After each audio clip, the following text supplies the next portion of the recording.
à tous, je vous retrouve pour une nouvelle vidéo. Vous avez voté sur Instagram pour un retour de course pour ce dimanche. Écoutez, d'un côté ça m'arrange parce que j'avais pas beaucoup de temps devant moi pour filmer. Je suis désolée s'il fait le focus avec la luminosité qui est derrière, si vous voyez également le bazar, parce que en fait là ce que vous voyez, cette grande zone lumineuse, c'est la future pièce. Donc du coup c'est vrai que c'est un petit peu à contre-jour, mais je n'ai que cet endroit pour vous filmer un retour de course. Trêve de plaisanterie, trêve de blabla, tout ce qu'on veut, je passe directement au retour de course en lui-même. Donc il y a deux produits surgelés que je vais vous présenter tout de suite comme ça, après je vais les ranger. Il s'agit de mes mix mini glaces façon, vous savez les mini magnum que j'achète pour Noan. Je les achète... Ça va faire ça tout le long, je sens.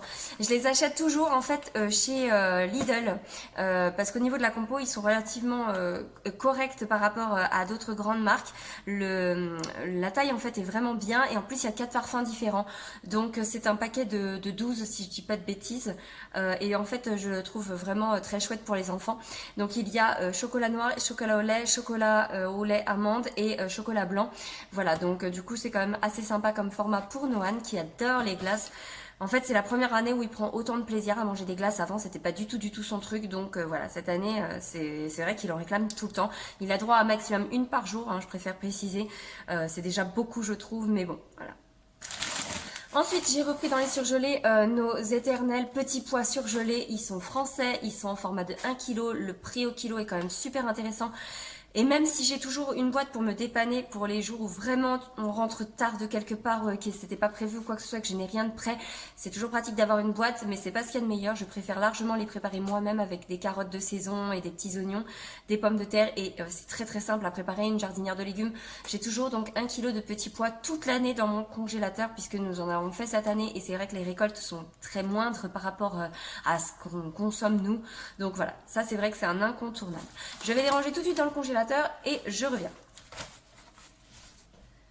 Voilà, c'est fait, c'est rangé. Donc, je reviens maintenant à tout ce qui est produit, entre guillemets, non congèle ou quoi que ce soit, puisque c'est les seuls produits frais vraiment que j'ai achetés. J'ai racheté des bananes, hein, ça c'est un indispensable, à la fois pour les manger, pour faire les gâteaux, etc. J'ai racheté mon chocolat noir qui me sert à faire mes pépites de chocolat ou mes gâteaux au chocolat. Donc malheureusement ils sont suremballés parce que entre l'emballage de la tablette en elle-même plus l'emballage pour que ce soit des paquets de 3, mais c'est vrai qu'au niveau de la compo ils sont très bien. Le taux de chocolat n'est pas trop élevé, donc du coup pour faire les mousses au chocolat c'est très bien également. Il y a le goût que tout le monde aime. Moi j'aime bien avec le chocolat extra noir, mais c'est pas du goût de tout le monde. Voilà, donc mon chocolat noir.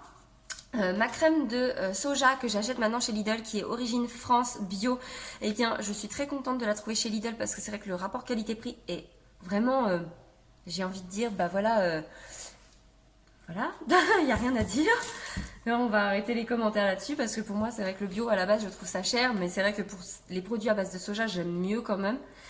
Ensuite, j'ai racheté Origine France toujours. Je vais en avoir marre de ce truc. Je suis vraiment désolée pour la qualité des vidéos en ce moment, mais j'ai tellement envie de vous filmer des vidéos, mais j'ai une maison qui est dans un état. Bref, passons. J'ai racheté donc des chips. Elles sont pareilles, pommes de terre Origine France. La compo est assez bonne, hein, puisque je vous dis, c'est de la pomme de terre, de l'huile de tournesol et un peu de sel. Donc franchement, rien à redire. J'ai racheté des jus de fruits bio parce que ce soir nous avons du monde à la maison, donc voilà, j'ai pas de fruits à passer en centrifugeuse. Malheureusement mes pommes sont un petit peu trop fermes, je trouve qu'on n'obtient pas un jus terrible, donc j'ai acheté du jus de pomme bio. Et les oranges, en ce moment c'est Afrique du Sud, Espagne, il n'y a rien de très local. Ou nous ce qu'on aime bien acheter aussi c'est qu'on a des arrivages grâce à des réseaux d'oranges italiennes bio, donc on attend cet arrivage là comme chaque année. Et donc sinon en attendant j'achète du jus d'orange bio quand on a du monde. Voilà, malheureusement c'est à base de concentré, c'est pas ce qu'il y a de plus sain, mais malheureusement j'avais que ça sous la main. Je vais faire également mon couscous maison. Et mon couscous maison, le secret pour lui donner du goût, c'est le coca. Donc voilà, j'ai acheté une grosse bouteille parce que du coup je vais cuisiner mon couscous. Et en même temps du coup je me dis que je vais l'entamer ce soir pour si quelqu'un veut boire du coca à table.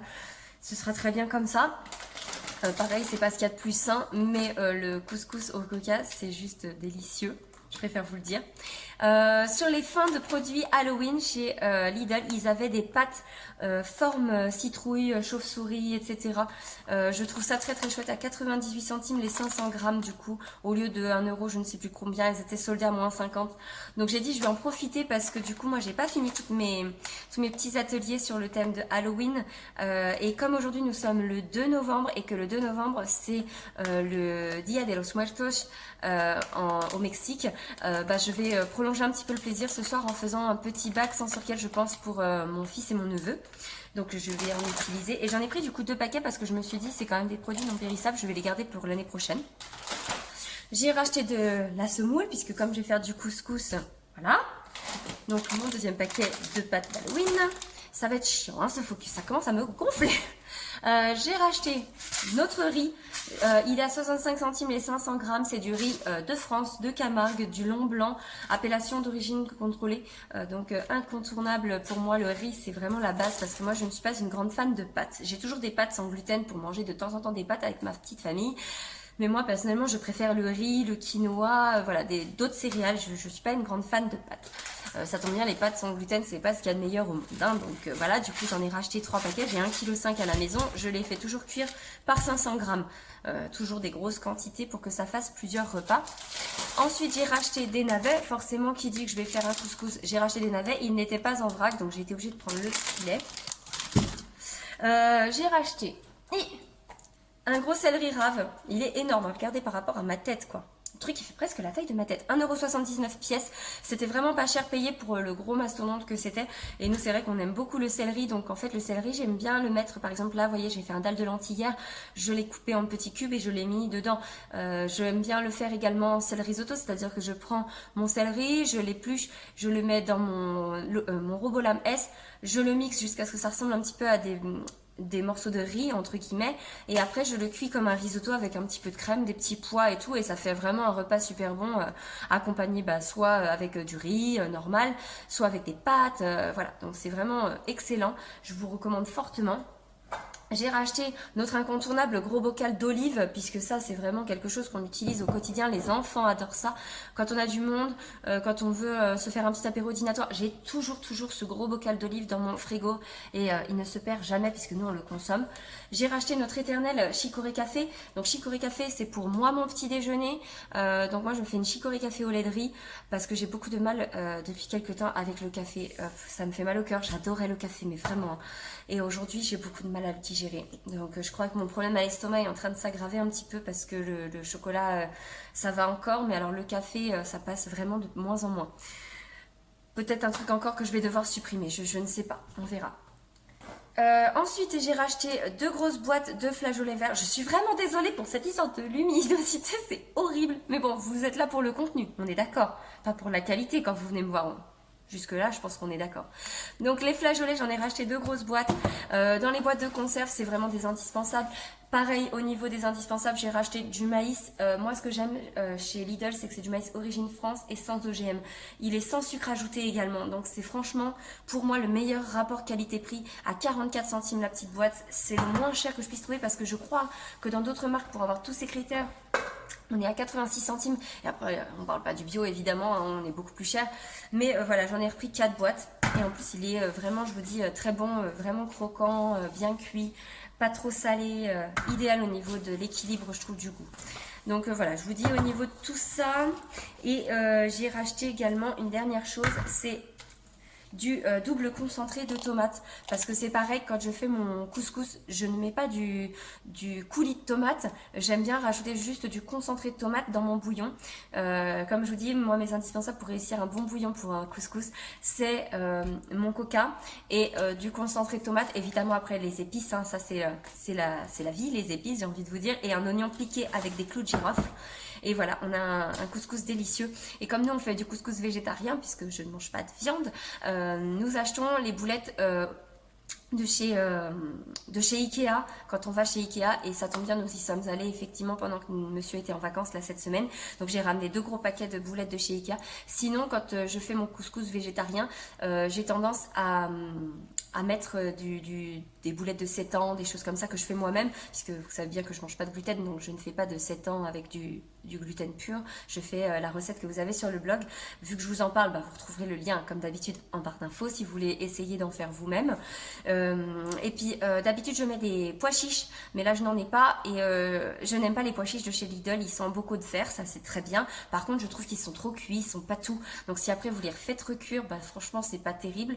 Donc du coup là je vais remplacer par des petits pois. Vu que j'ai racheté des petits pois, je mettrai des petits pois dans mon bouillon, ça remplacera très bien. Les petits pois en plus apporteront une dose de protéines, donc c'est très intéressant. Et donc au niveau des légumes, je vais passer mes dernières courgettes. Il me reste une grosse courgette à peu près grande comme ça et une demi parce que hier j'ai cuisiné pas mal, donc voilà. Je vais mettre ça, les navets, je vais mettre des carottes évidemment et je vais mettre une petite poignée ou deux de raisins secs parce que nous on aime bien quand il y a des raisins secs, ça fait un petit peu façon tagine. On n'est pas du tout dans le conventionnel chez nous, hein, pas du tout. Mais voilà, du coup c'est la petite recette. Si vous souhaitez la retrouver, je vous mets le lien en barre d'infos. Elle faisait partie des recettes Insta Express. Pour les personnes qui me suivent sur Instagram, quand je vais publier l'annonce que cette vidéo sera en ligne, je vous mettrai également la fiche recette de nouveau en photo si vous le souhaitez. Je pense que ça va être quelque chose de faisable et je vous la classerai dans ces cas-là dans la catégorie, je crois, nutrition menu, quelque chose comme ça. Comme ça, vous la retrouverez très très facilement, à moins qu'elle n'y soit déjà, mais auquel cas je la remettrai. Et sinon, je crois que j'ai tout dit. Je parle beaucoup. Je m'excuse encore pour ce décor. Ah oui, si petit détail, c'est que mon téléphone était parti en réparation parce que je n'avais plus du tout de tactile. J'ai tout perdu ce que j'avais dessus. Heureusement, une bonne grosse partie de mes photos avait été sauvegardée grâce au fait que mon conjoint avait réussi à m'en sauver sur l'ordinateur et une grosse partie était enregistrée ainsi que mes vidéos sur mon Google Photos. Par contre, ce que j'ai perdu, c'est mon introduction. Je vous fais un tas de bisous, je vous retrouve pour la prochaine.